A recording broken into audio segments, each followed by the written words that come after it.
Hey everybody, Sean and Allison here from Spoken Garden. Today's Friday, and that means it's Plant Chat Friday! Plant Chat Friday! Yay! We love Fridays because we get to highlight and talk about specific plants around our yard and kind of geek out on them, right? Yep. So guys, today we're talking about the Lenten Rose Hellebore. It's such a beautiful winter blooming plant, and a popular one at that, because it does bloom in the winter. It actually blooms from winter all the way into spring, and it's perfect for shade gardens. Yep, so it's kind a of shade-loving plant. Yeah, it's like a win-win all around. Yep, it's a great plant to have. It's evergreen, it's beautiful, comes in a couple different shades on the leaves, and a couple sizes, so depending on the cultivar. Yeah, we have 3 different plants to show you today, so that'll be fun to look at. So yeah. So you guys, this is our first plant that we want to show you. It's actually the most like showy in our yard because it's been here for, gosh, about what, 3-4 years now? Yep. So it's pretty mature and it loves its home. Yep. As you can see, beautiful blooms are popping open. So one thing we really love about these flowers is they're so unusual because they kind of have a bent neck, or what's called nodding, or I guess you could even call it just downward facing. Yep, some hellebores look further down than others, but it's not straight up. It's not like a typical flower, like a daisy flower, or like a zinnia or anything that just is straight up looking face up towards the sky.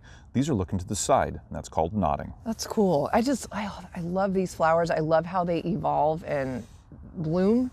Yeah, they basically all start from the center of what's called a rosette or clump form of type of plant, and they just come from that central point, and they just grow from there, and it's just beautiful.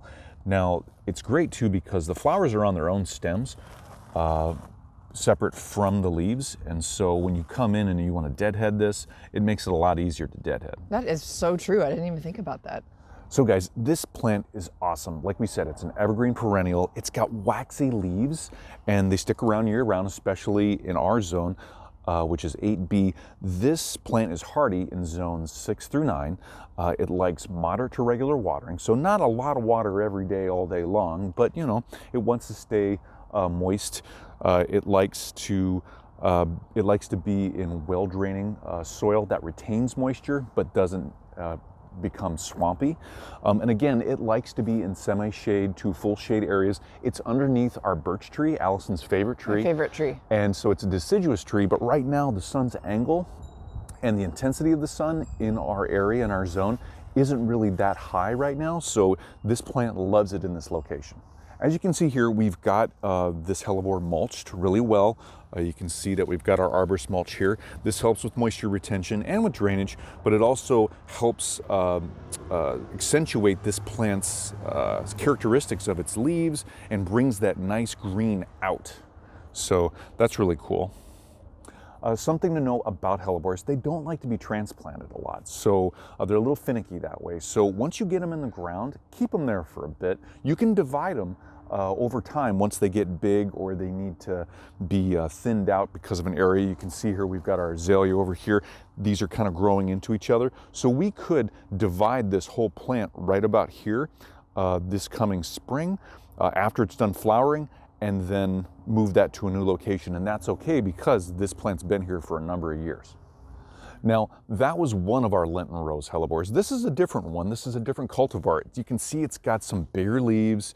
They're a little bit brighter green, still a perennial, still an evergreen perennial. We're pretty sure that this plant had a critter come and lay down on it, because look how flat it is. Look how flat it is, you guys. It never used to look like that. Yeah, it used to look like the other one, where like an elephant stepped on it. These stems of these leaves were actually up, and over the summer something repeatedly came and just laid down on this, and so you can see it's got its growing buds coming up. These are flowers that are going to pop up on stems in a little bit here. Now this one's going to bloom a little bit later than the other one. As you can see, it hasn't gotten there yet, but it's starting to form, and you can see these buds right here, and they are just ready to pop. They are just coming on. Here's another hellebore that we have in our garden, and now all 3 of these plants we've showed you are all Hellebores orientalis. Right here we have a Christmas rose hellebore, which is Hellebores niger. We actually highlighted that a couple weeks ago on a plant chat. Now these 2 are the most recent additions to our garden. We just added these last year, so you can see they're kind of small still, they're immature, but this one is just starting to bloom and it's gorgeous. Look at those dark red flowers. This is actually called Ice and Roses Red Hellebore. And I'm sorry we don't have the cultivar names of the two previous hellebores we showed you because we didn't keep the information. But look how much different in color this one is compared to the light pink that you just saw. And the leaf shape. The leaf shape is totally different. They're still waxy though. Now I'm wearing gloves because technically you're not supposed to touch hellebores in any part and touch any part of your body because they could be poisonous, and especially if they're ingested by any means, they're considered a poisonous plant. Now you'd probably have to ingest a lot of it though, right?